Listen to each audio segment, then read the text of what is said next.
Et c'est parti, génial. Bon alors pour ceux qui reprendraient le replay, simplement pour repréciser, donc on va faire ensemble trois workshops, trois masterclass ce mardi, demain et jeudi.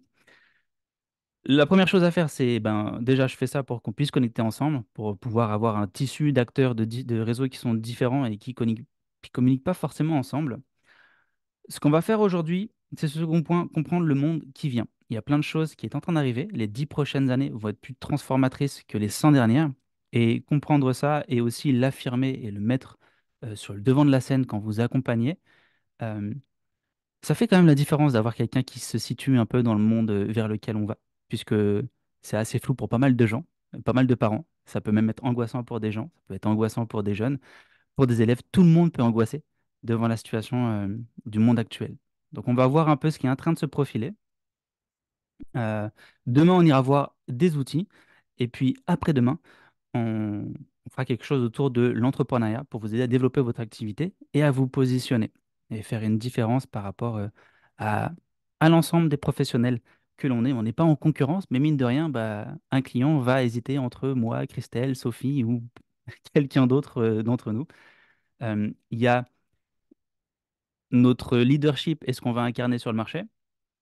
Et puis après, il y a notre énergie. Puis l'outil qu'on verra demain autour du profil de personnalité, on va voir aussi comment on peut utiliser la connaissance de nous-mêmes à travers une communication qui va nous ressembler.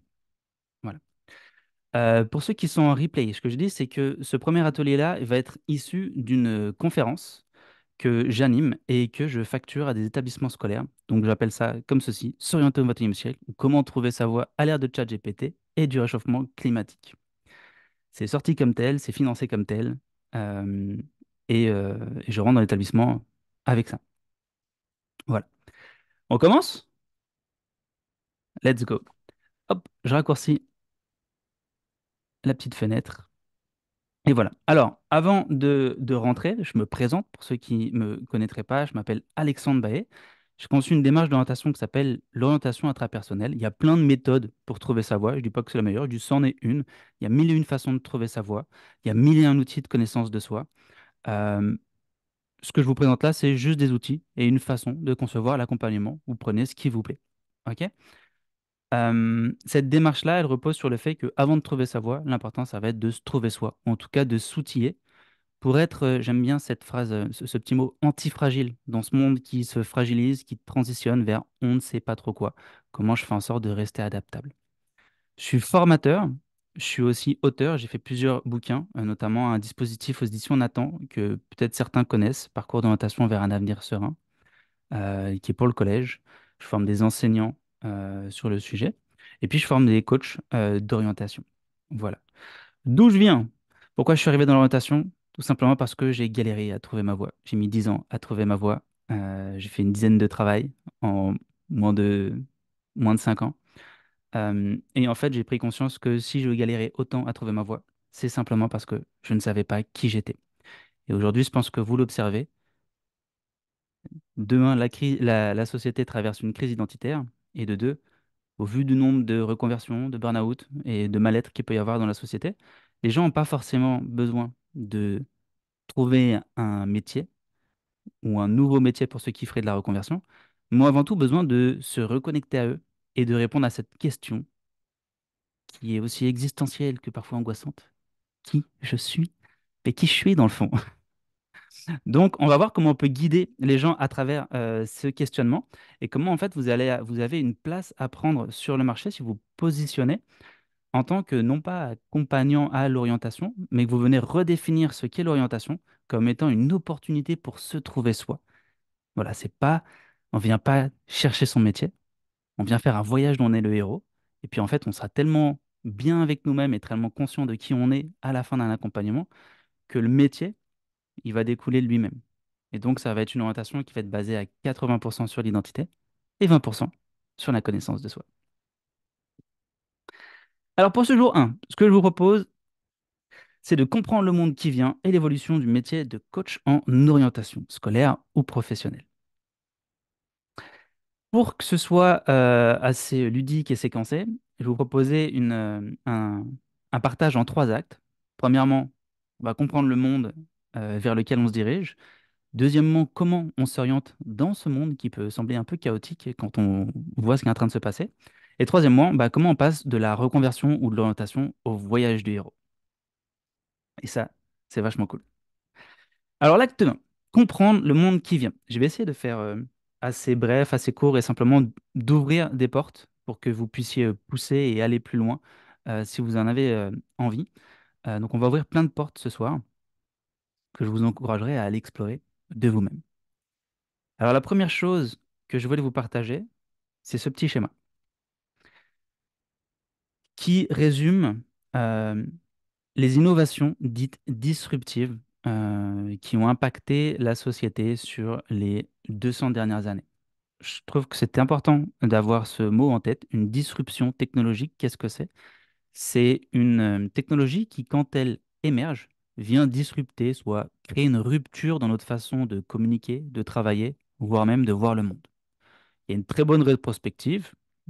Dans les années 1900, 1920, 1940, vous avez téléphone, automobile, électricité qui émergent et qui se démocratisent. Si on regarde en arrière ce qui s'est passé, c'est le boom de la révolution industrielle. Le monde se transforme comme jamais.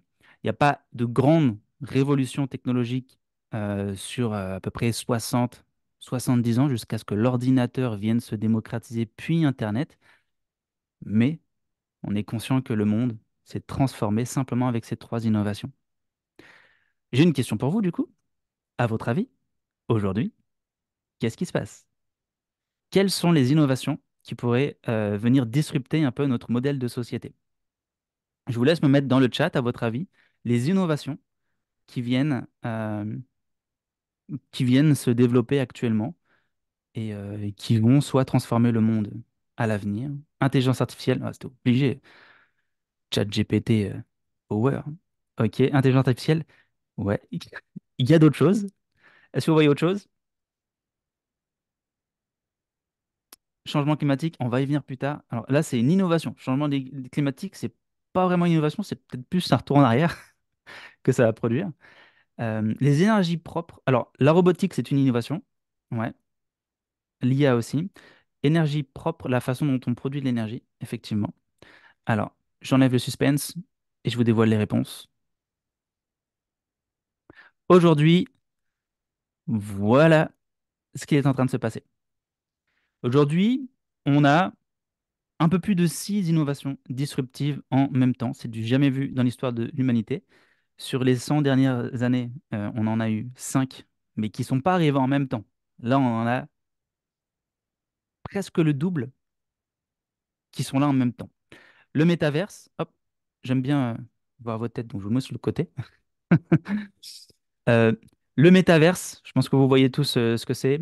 Facebook a changé de nom. C'est cette idée où je mets un casque de réalité augmentée pour aller dans un monde virtuel. C'est censé représenter 7000 milliards de dollars de capitalisation d'ici les années 2030.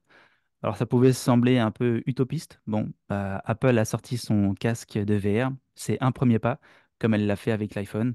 Les autres entreprises vont suivre et puis ça va sans doute ouvrir euh, le monde du métaverse. La blockchain, c'est la technologie qui se cache derrière les crypto-monnaies.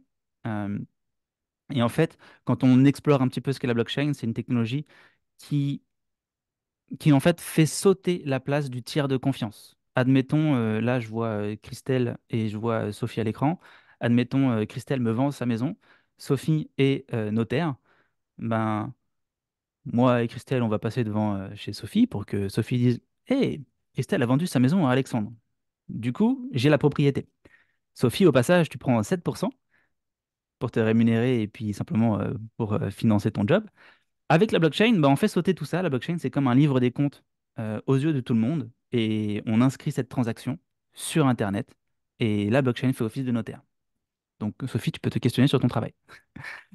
On a le séquençage ADN qui vient soigner, enfin, qui est en train de révolutionner la médecine. Dedans, on pourrait mettre aussi l'impression des organes 3D, etc. C'est pas des utopies, hein, c'est déjà dans la réalité. Le stockage et la production d'énergie, l'intelligence artificielle, la robotique. On pourrait citer l'informatique quantique qui représente des investissements colossaux aux États-Unis de par le gouvernement, en Chine aussi. qui maîtrise l'informatique quantique va prendre un peu le monopole, peut-être, au niveau géopolitique, parce que le premier pays qui révolutionne l'informatique quantique, enfin, qui a accès à cette technologie, c'est comme s'il s'accaparait l'Internet à lui tout seul. Et ça va donner un gros coup d'accélération à toutes les innovations qui sont déjà en cours. La réalité augmentée, et puis sans doute d'autres innovations qui vont pointer leur bout de leur nez dans les années à venir. Donc ça, c'est d'un côté innovation. C'est ça qui pousse à dire certaines études, qui sont parfois relayées par Pôle emploi, que d'ici 2030, 2035, 80% des métiers seront remplacés ou n'existent pas. Oui et non, effectivement, si on prend en considération tout ça, on peut se dire que certains métiers vont disparaître. Mais en fait, l'équation, elle n'est pas complète. Parce que vous avez parlé du réchauffement climatique. Ah, c'est la slide qui est juste après. Il n'y a pas les enjeux qui sont pris en considération. Et les enjeux, en fait, vont venir freiner l'innovation. Donc, si on ne prend pas les enjeux en cours et qu'on se dit, OK, juste l'innovation, là, ici, vous avez juste la démocratisation de l'automobile, ce que ça a fait sur New York. Je pense que vous reconnaissez le Flatiron Building. En 10 ans, il y avait des chevaux. Et bah, 10 ans plus tard, il y a plein de voitures, il n'y a plus de chevaux.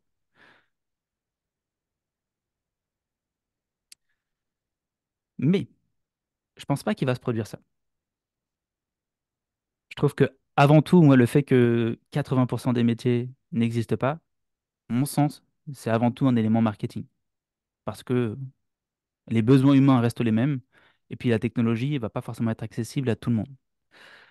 Vous avez d'un côté les enjeux. Vous avez parlé de changement climatique. Il n'y a pas que ça. Il y a la chute de la biodiversité, il y a la désertification des sols, il y a des problèmes de pénurie d'énergie. Et il y a plein de choses qui sont en train d'émerger, tout simplement parce que le progrès demande l'accès à l'énergie. Sauf que l'énergie, elle n'est pas illimitée. Donc, il y a ce fameux chronomètre, 100 secondes avant la fin du monde. Ça ne veut pas dire que c'est la fin du monde et qu'on va tous mourir. Ça veut dire qu'on est en train d'assister à la fin d'un monde, par contre. Une croissance infinie dans un monde fini, on s'aperçoit que c'est pas forcément possible et viable sur le long terme. Donc d'un côté, vous avez des innovations qui sont source de croissance et d'opportunités, mais de l'autre côté, il y a plein d'enjeux qui vont freiner tout ça, et qui vont venir accentuer cette quête de sens. En fait, quelle va être ma place dans ce monde qui est en train d'émerger, à quoi je veux contribuer et qu'est-ce que je veux vivre. On va être davantage sur une question non pas de métier, mais de lifestyle. Quel style de vie je veux avoir à l'avenir? Est-ce que ultra numérique, digital, télétravail, je vais kiffer ça? Ou est-ce que au contraire, peut-être retour à la simplicité? On va peut-être avoir une exode. Tout le monde allait dans les villes et puis on a fait des grosses villes. Peut-être il va y avoir une exode des grosses villes vers la campagne. Et ça, c'est des choses euh, qui se profilent sur un horizon moyen-long terme. Et c'est des questions qu'on peut se poser tout de suite quand on est jeune, qu'on cherche sa voie ou quand on est en reconversion. Ça peut venir alimenter le projet de reconversion. J'ai mis quelques petits chiffres. 58% des actifs ont un projet de reconversion, 27% par manque de sens. Pour dire en fait que le sens va être le fondement de l'orientation. Je pense que vous le savez déjà. Mais derrière le sens, est-ce que dans le fond, c'est pas une quête de soi et une quête identitaire qui vient pointer le bout de son nez? Parce que je ne sais pas qui je suis, parce que je ne sais pas le sens que je veux donner à ma vie, parce que je ne me suis pas trouvé, je me questionne sur le sens que je veux donner à la vie dans l'optique de me trouver moi-même. Des accompagnements que je fais, je vois que c'est ce raisonnement qui est en train de se mettre en place. Donc, tout ça, ça nous conduit à, je ne sais pas si vous voyez bien, hop là, une nouvelle ère. Une nouvelle ère, une transition, une disruption dans notre modèle de société, où on passe d'une société du faire, où on mettait l'accent sur faire quelque chose de sa vie, à une société où on va vouloir davantage être reconnu pour qui je suis. Donc, il y aura un replay dont vous pouvez, je sais pas c'est quoi ce trait rouge qui est apparu sur l'écran. Vous pouvez soit prendre en photo, soit il y aura le replay si vous voulez noter ces transformations, à être au courant quand on en parle. Si vous-même vous animez des conférences, des ateliers, ou vous intervenez dans des écoles, le simple fait de montrer que vous êtes au fait de cette évolution, ça permet de vous positionner comme, OK, moi je vais pas t'accompagner vers un métier et vers quelque chose que tu vas faire dans ta vie. Je vais déjà t'accompagner vers toi et vers l'impression que tu es libre de pouvoir devenir qui tu veux et faire ce que tu veux. Parce que c'est réellement le cas. L'avenir du monde, c'est une page blanche. Et aujourd'hui, c'est à chacun de venir apporter sa patte pour écrire l'histoire collective. Donc, ce qui est intéressant, c'est que ça, même au niveau des entreprises, les gens ne sont pas forcément au fait de tout ça.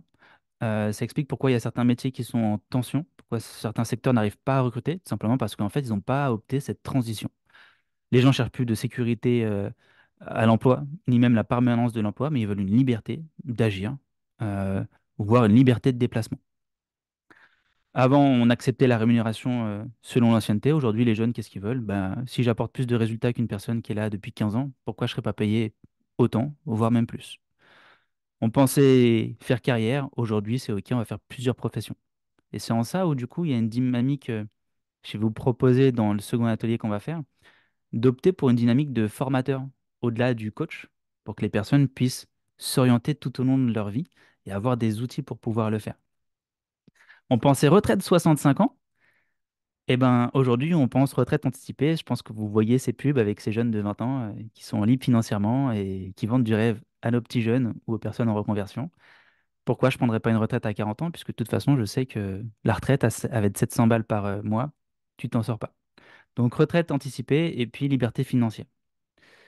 Un, je pointais à l'heure du travail. Aujourd'hui, je veux travailler quand je veux. Pourquoi j'irais faire une réunion d'équipe si j'apprends rien? Je suis juste en train de perdre mon temps. Avant, on faisait confiance à l'institution. Il faut avoir un diplôme et aller à l'école. Aujourd'hui, en fait, on s'aperçoit que suffit d'une formation en ligne pour apprendre un métier et puis je peux passer quelques mois à l'apprendre, euh, voire à monter en compétences pour faire une différence. Donc, c'est les séminaires et les formations qui vont gagner en valeur. C'est pour ça que je vous proposais d'aller chercher non pas une posture juste de coach, mais une posture de formateur pour donner encore plus de puissance à ce que vous proposez, pour aller au-delà de l'orientation, mais de permettre une réelle montée en compétences aux personnes qu'on accompagne. Diplôme et référence, aujourd'hui on fait confiance, enfin, on cherche plus à faire reposer nos métiers et notre expertise sur nos talents. Les connaissances anciennes de l'institution avaient gage de... C'était un peu le Saint Graal, les connaissances institutionnelles. Bah, aujourd'hui, en fait, ça n'arrête pas de changer et ce que tu apprends à l'école, quand tu vas sortir de l'école, c'est déjà périmé. Il faut que tu retournes en formation pour être au goût du jour.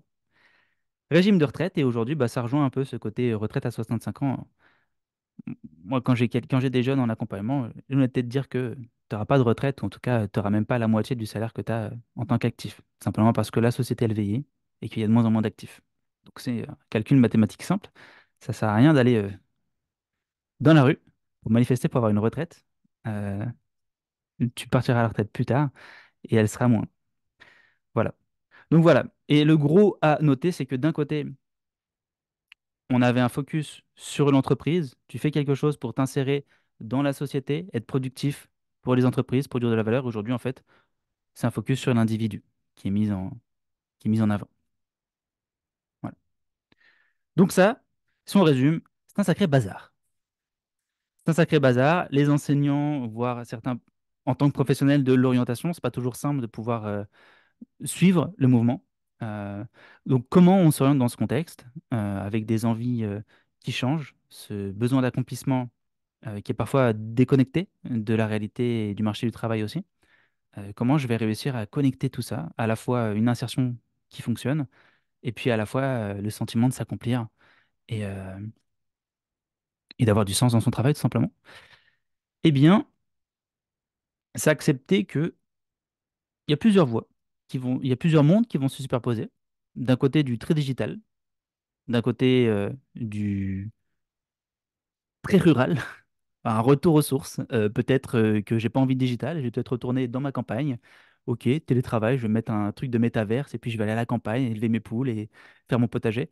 Il y a en fait plein de mondes qui se superposent et ça va être très difficile de faire émerger une seule voie d'insertion. Il va falloir s'adapter non pas au projet professionnel, mais au projet de vie que la personne va vouloir développer. Tout en relativisant le fait que, ben en fait, dans ce monde qui sait pas trop où il va, on a tous une place à trouver et c'est vachement fun de chercher celle-ci. Et puis l'orientation, c'est le moment idéal pour le faire. Alors, on passe à l'acte 2. C'est OK? Si vous avez des questions dans le chat, vous pouvez mettre. Tata,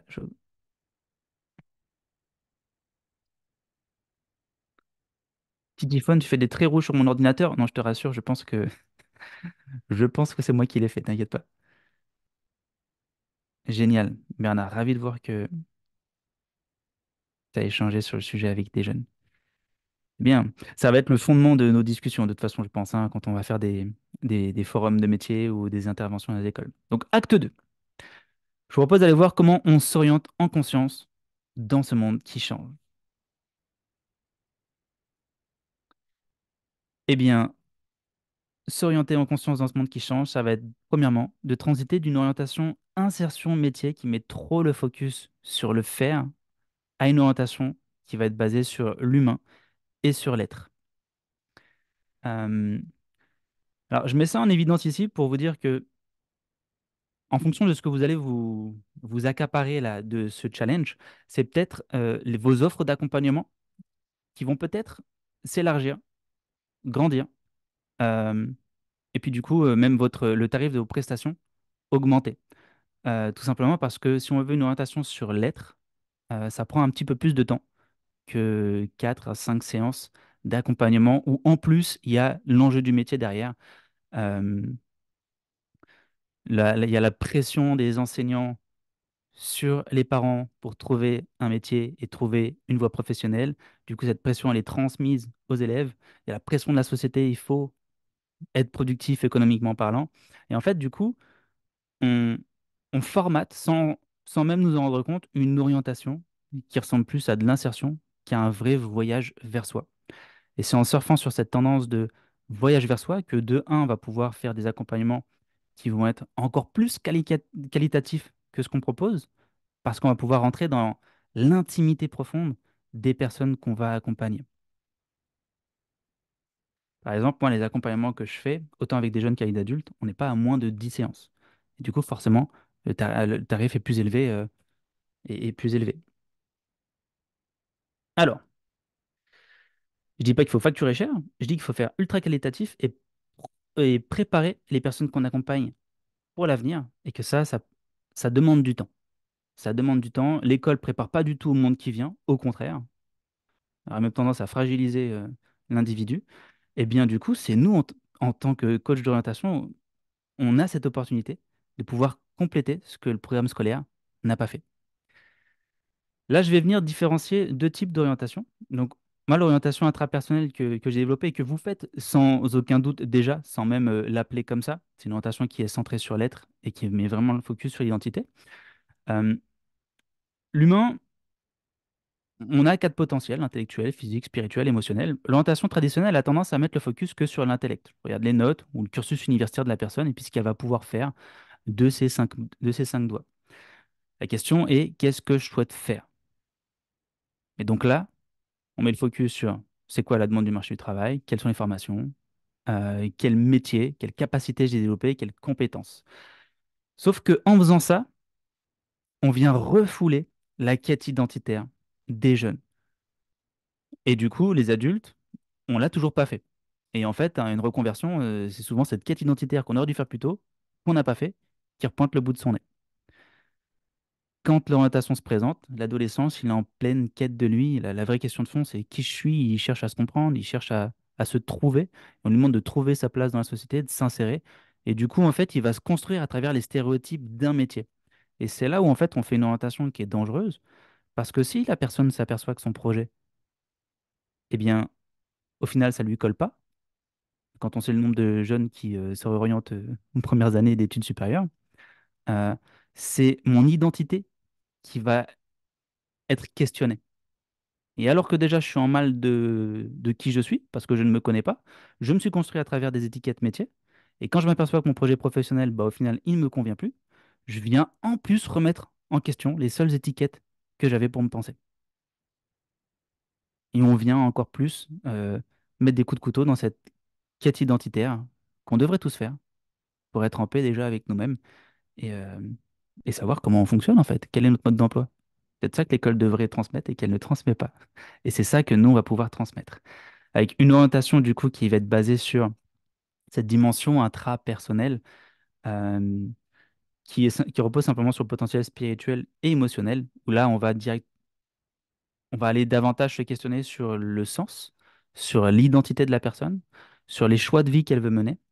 On va mettre un gros focus sur la connaissance de soi, mais pas connaissance de soi d'un point de vue superficiel. On va pas faire, ah, je fais un atelier de connaissance de soi, j'ai travaillé ses forces, ses valeurs. C'est connaissance de soi en profondeur. Pour vraiment que la personne conscientise comment elle fonctionne et qu'elle ressorte avec un vrai mode d'emploi de qui elle est. On ira voir ça aussi demain. Et tout ça pour que la personne elle puisse s'orienter en fonction de ses talents naturels, en conscience, et puis avec un état de conscience qui va lui permettre de simplement continuer sa voie, son cheminement, hum, de façon sereine. Ouais. Donc, comment on fait pour faire cette orientation basée sur l'être? Euh, Est-ce que certains d'entre vous connaissent les niveaux logiques de Robert Dilts? Yes, génial. Euh, une orientation qui est basée sur l'identité, on va aller dans le dur du dur des niveaux logiques de Dilts, mais on va l'utiliser d'une certaine façon. Ceux qui ne connaissent pas, eh bien, on aura le temps d'en reparler demain. Euh, si on rentre pas dans le dur du modèle, euh, on peut venir juste conscientiser grâce à cet outil comment une personne a tendance à se construire. J'ai tendance à me construire, mon environnement vient alimenter mon comportement, qui vient un peu alimenter mes capacités, ce que je suis capable de faire. Sur ces capacités, valeurs à sauter, mais sur ces capacités, je viens alimenter mes valeurs, renforcer mes croyances, et je me fais une idée de qui je suis. Mais le problème là-dedans, c'est que tout part de l'extérieur. Je suis le fruit de mon environnement. Je suis une vraie pâte à modeler. Et donc, j'ai l'impression de savoir qui je suis. Mais en fait, je suis dans l'illusion des stéréotypes et des étiquettes que mon environnement m'a collées. Rien part de l'intérieur. Et c'est un peu du coup ce qu'on remarquait le parallèle avec Matrix. Moi, ce que j'appelle la pilule bleue. Tu vas être le fruit de ton environnement et tu vas être dans l'illusion de toi-même. Ce qui va expliquer pas mal de problèmes ou pas mal de quêtes identitaires. Enfin, ça va renforcer en fait cette quête identitaire puisque en fait, tu te cherches en cherchant à l'extérieur.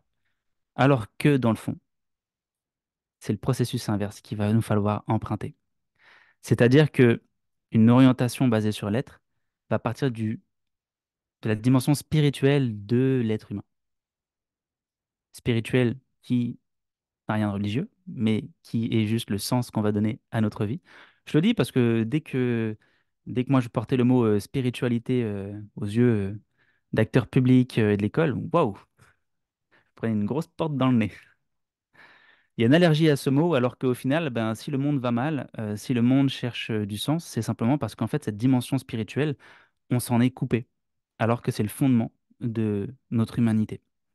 Donc, on va vraiment aller questionner ces trois niveaux-là dans une orientation qui met le focus sur l'être pour identifier la raison d'être de la personne, le sens spirituel qu'elle veut donner à sa vie. Ce sens-là, il va sponsoriser son identité. Elle va pouvoir se penser non pas à travers des étiquettes qu'elle aura trouvées à l'extérieur, un métier ou ce genre de choses. D'ailleurs, c'est une façon intéressante de capter l'attention de jeunes autant que d'adultes que de demander qui êtes-vous? Et la plupart des gens, je sais qui je suis. Je suis un étudiant, voilà, je suis un cadre, catégorie 3, j'ai une équipe de... Ok, ça marche. Ça, c'est une étiquette. Et en fait, amener à la conscience que les personnes ne se connaissent pas au-delà des étiquettes sociales, ça permet de un, de capter leur attention et de deux, de rendre cette aventure qui est l'orientation vraiment passionnante. Parce que du coup, on va vraiment se questionner sur le sens qu'on va donner à sa vie, son identité. On va mettre un gros focus sur les valeurs, mais les valeurs très profondes de la personne, ce qui va activer son feu intérieur. Tout ça, ça va lui permettre de développer de nouvelles capacités à travers un comportement qui va être en accord avec sa vision du monde et le sens qu'elle veut voir émerger dans sa vie pour façonner un environnement où elle est bien. Et ça, c'est super stylé. Pour vous donner une idée de la puissance que ça peut avoir, ne serait-ce qu'avec des jeunes. Moi, je fais des dispositifs d'insertion euh, avec des jeunes de 18 à 30 ans. Et parfois, j'ai des jeunes qui sortent de prison. Simplement le fait de conscientiser que, hop là, si on revient sur le slide précédent, ton environnement conduit ton comportement. J'ai des jeunes qui passent plusieurs fois par la case prison, qui font, ouais, mais Alexandre, moi, je comprends pas, je fais pas exprès, hein. Je fais, ouais, t'es peut-être pas responsable de tes bêtises. T'es puni, tu vas en prison pour ton comportement. Et quand tu sors, tu vas où? Tu retournes avec tes potes. Tu retournes dans ton environnement. Ça reproduit la boucle. Voilà. Pour dire en fait à quel point conscientiser ne serait-ce que cette structure identitaire, ça peut être un vrai game changer pour certains jeunes ou certains adultes même, qui pour moi décident de couper certains ponts et de couper certaines relations qui sont néfastes pour elles.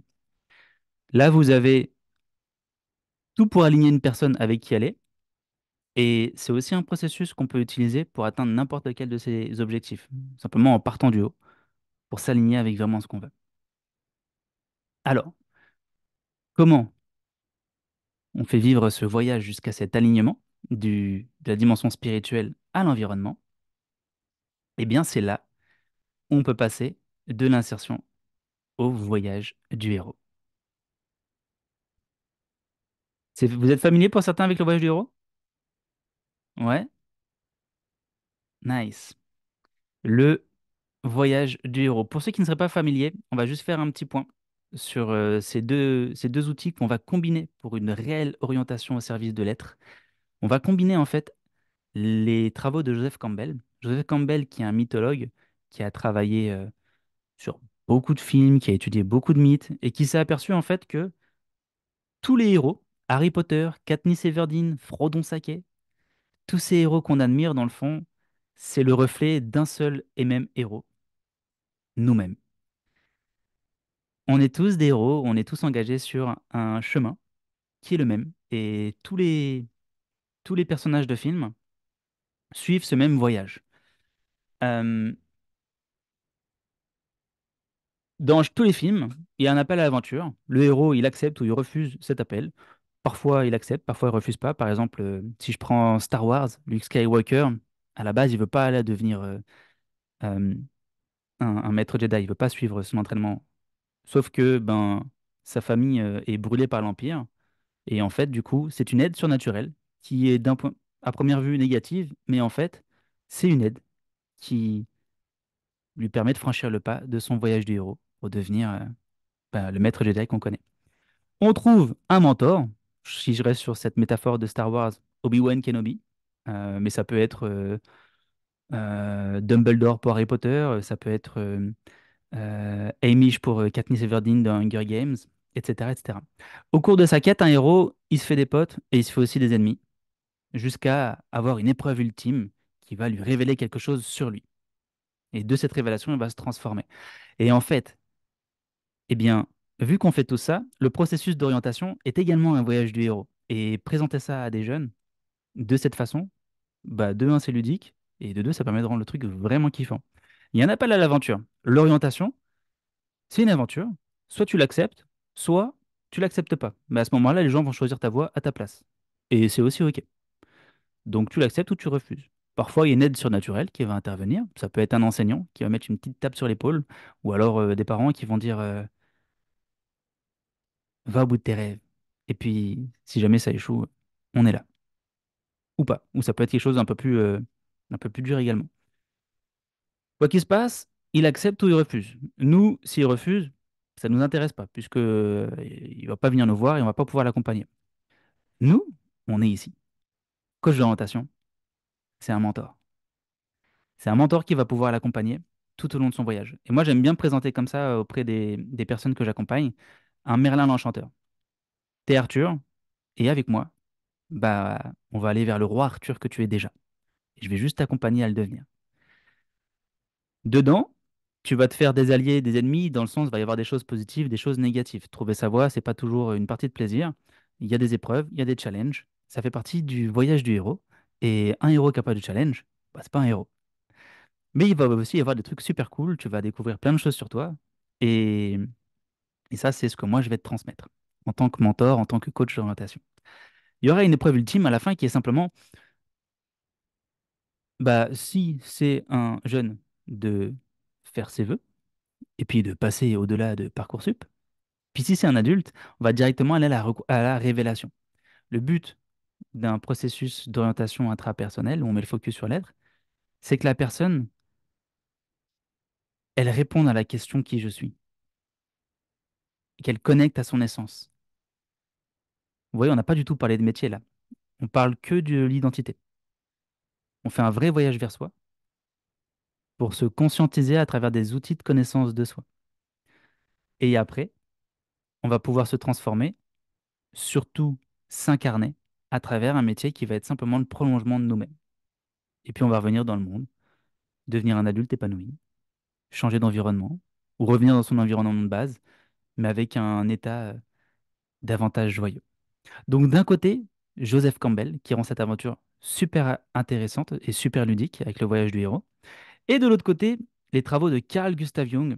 C'est OK pour tout le monde, Carl Gustav Jung? Pas du oui. Si jamais il y a du non, Carl Gustav Jung, c'était un peu l'élève de Freud. Freud qui est plus connu, je ne sais pas pourquoi, parce qu'on doit beaucoup de travaux à Carl Gustav Jung. Carl Gustav Jung, il nous donne une vraie carte pour comprendre comment l'on fonctionne, avec une exploration de notre masque social, l'intégration de notre ego, l'exploration de notre ombre, ces choses qui sont un peu cachées et qui sont refoulées de nous-mêmes et qui abritent aussi toutes nos forces, une exploration de notre inconscient. Alors, ces mots-là, ils peuvent sembler un petit peu compliqués, c'est un peu psy, et ne serait-ce que faire ça en 10 séances, on peut se dire, ouh là là, mais qu'est-ce qu'on va faire? Et pourtant, ça se fait.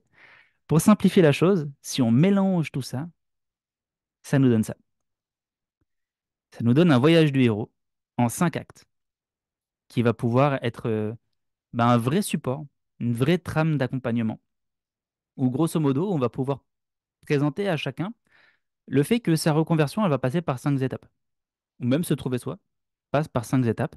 Carl Gustav Jung nous explique que on a tous à vivre un processus d'individuation pour devenir un être individué, devenir pleinement nous-mêmes. Si on fait un parallèle avec le théâtre et qu'on dit que la vie est une pièce de théâtre, celle-ci est composée de 5 actes. L'acte 1, l'accommodation. Et souvent, les personnes qui font leur vœu d'orientation, qui se cherchent, sont là-dedans. Si on est sur la pilule bleue et qu'on se façonne sur notre environnement, eh bien on va s'accommoder simplement à la norme qu'on va trouver dans celle-ci. Je suis un jeune ou je suis un adulte, bah tiens, allez, je prends l'exemple du lycéen. Il y a une norme chez papa, maman. Il y a une norme, mes potes qui s'orientent vers ceci, vers cela. Mes potes qui me disent, oh, tu serais bon là-dedans. Et en fait, je m'oriente selon cette norme. Je suis dans un processus d'accommodation. Si on reste dans cet acte 1, le voyage du héros, il est impossible. Il est impossible. Et quoi qu'il se passe, à mon sens, le voyage du héros se présentera plus tard. Parce qu'on est à une époque, avec ce qu'on a vu au début, qui appelle chacun à rentrer dans sa quête identitaire et à se trouver. Passant à l'acte 2, c'est déjà commencer à entendre cet appel, cette quête identitaire qui se présente à nous, de dire, OK, le métier, on s'en fiche un peu, ce qu'il faut déjà que je fasse, c'est me trouver moi. Et en fait, cet acte 2, c'est l'acte de la prise de conscience, où je prends conscience que la norme de mon environnement, de ma famille, de papa, de maman, de mes amis, n'est pas forcément la norme dans laquelle moi je veux évoluer. Quand on est dans cet acte 2, le voyage du héros, on peut encore le refuser. Si par contre on passe à l'acte 3, on ne pourra pas revenir en arrière, dans le sens où quand on s'engage dans un processus de développement personnel, si on ne va pas au bout, on le traîne, on va le traîner. Donc moi, c'est aussi quelque chose qui fait partie de, par exemple, avant de signer une personne euh, dans son orientation, c'est une proposition que je lui fais, qui vient en plus lui donner son pouvoir, en lui expliquant que si on commence quelque chose ensemble, ça va être difficile de l'arrêter en cours de chemin. Parce que si le processus est non terminé, il va se présenter plus tard dans ton métier. Tu ne peux pas refouler ta quête identitaire indéfiniment. Passer à l'acte 3, on est pleinement dans le voyage du héros, où là, on essaye de se construire identitairement, de comprendre comment on fonctionne. C'est là où on peut faire usage de certains outils de connaissance de soi. Moi, j'utilise les archétypes de Carl Jung. Certains pourraient utiliser l'énéagramme, le MBTI, la processcom, faire un travail sur les valeurs, faire un travail sur les forces, un travail en profondeur sur l'identité de la personne, sans parler des métiers, simplement pour que la personne elle puisse se penser. Se penser à travers des outils de connaissance de soi et comprendre comment elles fonctionnent. C'est là où moi, à mon sens, en tant que professionnel de l'orientation, on est censé donner une carte à chacun pour qu'ils se comprennent.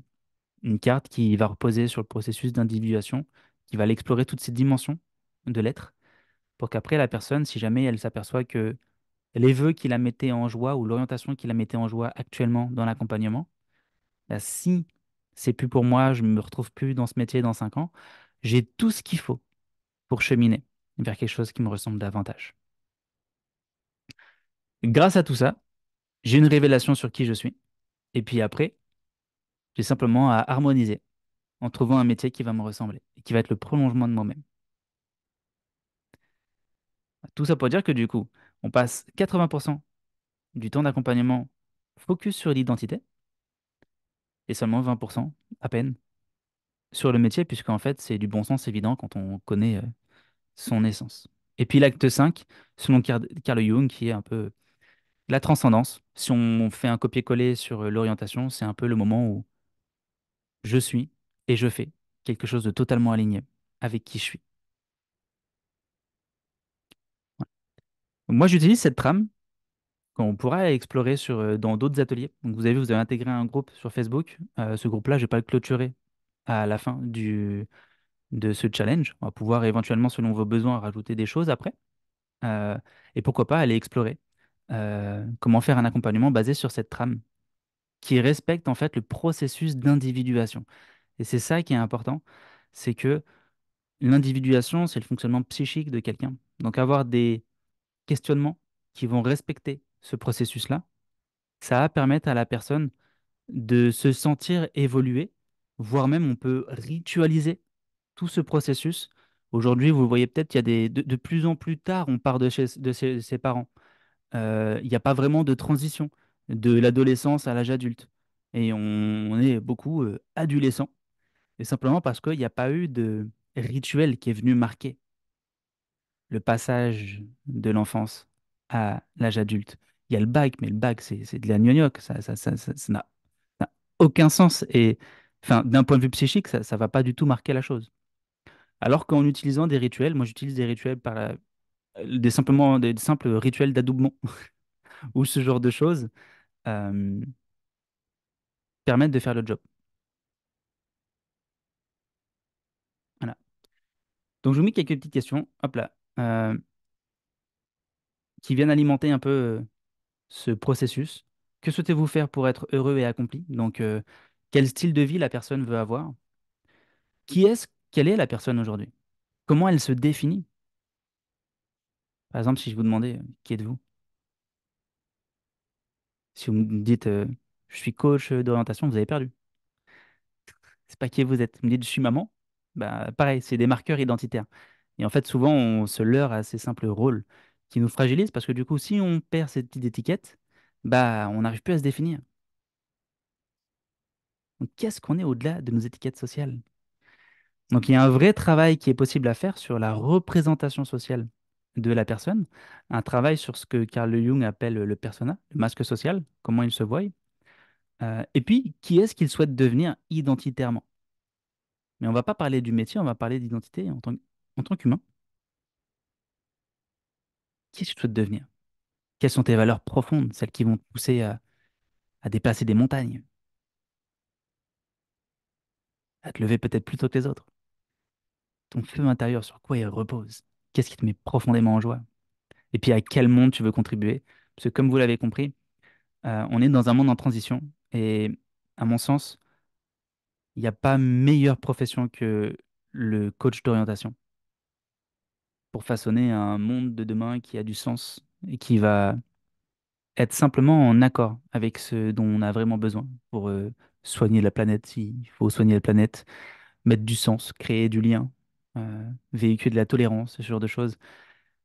Il n'y a pas mieux que nous parce qu'en fait, tout ça, un monde qui respecte le vivant, c'est un monde où on vit en conscience, un monde où on respecte l'autre, c'est un monde où on est en conscience de soi, où je conscientise que tout ce que je vois chez l'autre, c'est des choses que je vois chez moi. Donc forcément, ce connard que je vois en face de moi, peut-être qu'il fait écho à mon connard intérieur. Et du coup, c'est vachement responsabilisant. Et je peux vous assurer que pour faire ça avec des jeunes, euh, moi, j'ai jamais eu de problème parce que tout est miroir de soi. Et on est, c'est plein de sagesse, quoi, du coup. Hop là, ouh! Et ça, c'est, c'est pour demain. J'ai fait un teaser. C'était même pas après-demain. Hop. Alors voilà, ça tourne encore. Je vais regarder un petit peu le chat. Et puis si vous avez des questions, euh, alors je vais remonter un petit peu.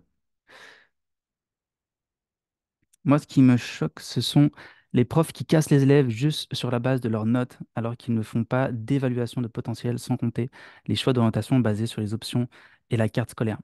Ouais, ouais. Après, c'est vrai qu'il y a aussi quand on est enseignant, moi j'ai fait des ateliers dans des classes de 36. euh, Waouh, c'est faire de l'individuel. On est aussi parfois pressé par le temps. Ça peut être fatigant, c'est pas notre métier. Et je peux aussi avoir beaucoup d'empathie sur les profs qui vivent mal ce moment qui est l'orientation et qui ont à charge d'orienter leurs élèves, même si effectivement, ce n'est pas à faire. C'est pour ça que je vais dans les établissements scolaires, moi, pour former les enseignants à mon dispositif chez Nathan, pour leur dire, voilà, il y a un vrai voyage à faire. Et puis ça peut être super ludique, et puis ça permet de sortir de la casquette de prof. Euh, Si à l'époque de mon orientation, cette question, qui as-tu envie d'être, j'aurais su répondre, mais je n'ai jamais su. Ah, que veux-tu faire? Ouais, waouh, génial. C'est plus facile de savoir quoi faire que qui l'on est. Euh, Quelle définition je donne au mot spirituel, Bernard, tu demandes? Ça fait plaisir de te voir, Bernard. Euh, la notion spirituelle, c'est l'essence de l'être humain.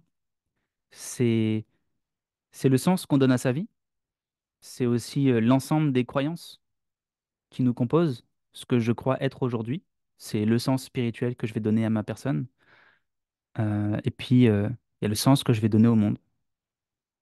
Ça, a priori, ce que j'ai compris, c'est voilà, l'essence de l'humain. Ah bah oui, voilà. Titiphone, t'avais tout compris. Je radote ce que t'as dit.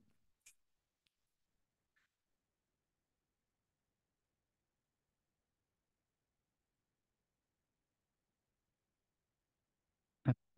Voilà. Eh bah génial. Ça m'a fait plaisir de vous partager cette première masterclass.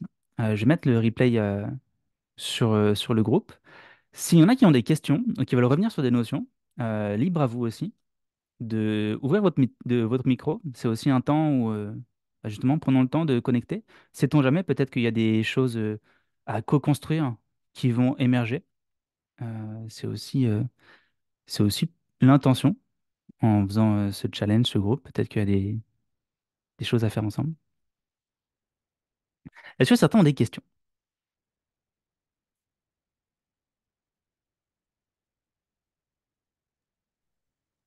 Non, bah, hâte d'être à demain. Du coup, je prends la parole. Je sais pas, c'est la première masterclass que je fais de toute ma life. Ah ouais? Ouais, ouais. Ah, Ouais, ouais. Donc, merci. Hâte d'être à demain pour les archétypes de Jung. Moi, je suis fan, j'aime beaucoup.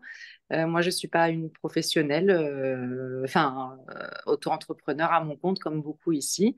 Donc, voilà, merci beaucoup. Et je ne vais pas prendre plus la parole que ça, il se fait tard. À demain.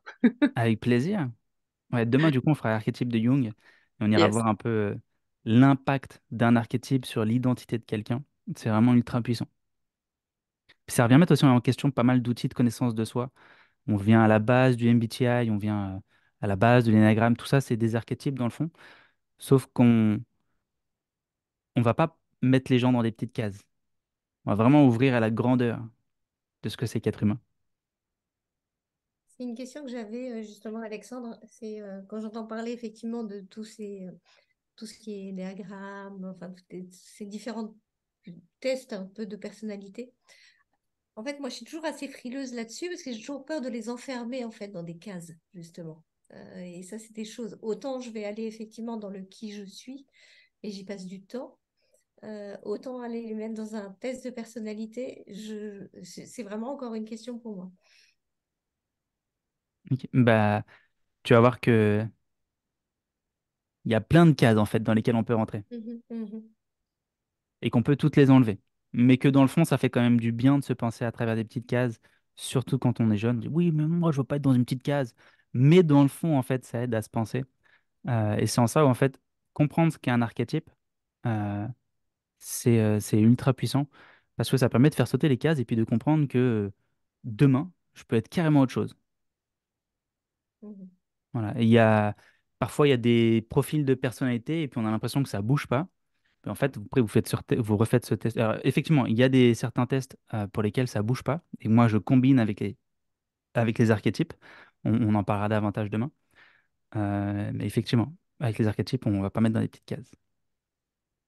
Je vais me permettre un partage, c'est surtout que le test de personnalité, c'est l'entrée en matière pour créer le dialogue.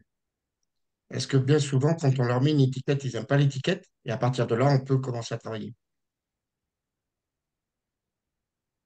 Mm, mm. Ouais, c'est une base Puis de moi, travail. Ouais. je parle plutôt de préférence de fonctionnement plutôt que d'utiliser tu es ou vous êtes. Je dis pas Mhm. vous êtes méthodique. Je vais dire par exemple, vous préférez un environnement ou organisé ou être organisé. Votre préférence, je me dis pas je suis, vous êtes quoi. Sinon, c'est trop enfermant. Ouais. Alors, il y a plusieurs choses. Il y a certains tests qui vont nous expliquer un peu comment on fonctionne, nos préférences, nos modes de fonctionnement, entre guillemets. Là, je vois l'énagramme marche pas mal sur ce côté. Moi, j'utilise la ProcessCom sur le sujet, qui nous dit comment je fonctionne à l'instant T. Et après, on va voir demain avec le, l'archétype, en fait, nous dit où je vais, quel jeu psychologique je suis en train de jouer dans cette pièce de théâtre qu'est la vie. Et en fait, ça va permettre de comprendre quelle est la direction inconsciente que suit la personne. Et on va pouvoir la mettre sur la voie grâce à ça.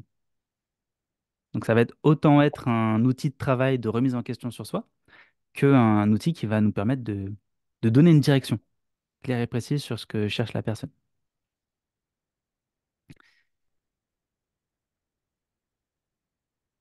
On ira voir ça tout ça demain. Sinon, on va rentrer dedans, là. C'est OK pour vous? C'est Génial. Eh bien, si c'est OK, je vous souhaite une bonne soirée et puis je vous renverrai un mail demain avec le lien pour, euh, pour la masterclass de 19h30. très bien. Bonne soirée à tous. Merci à tout le monde, au plaisir, Merci pour ce partage. avec plaisir.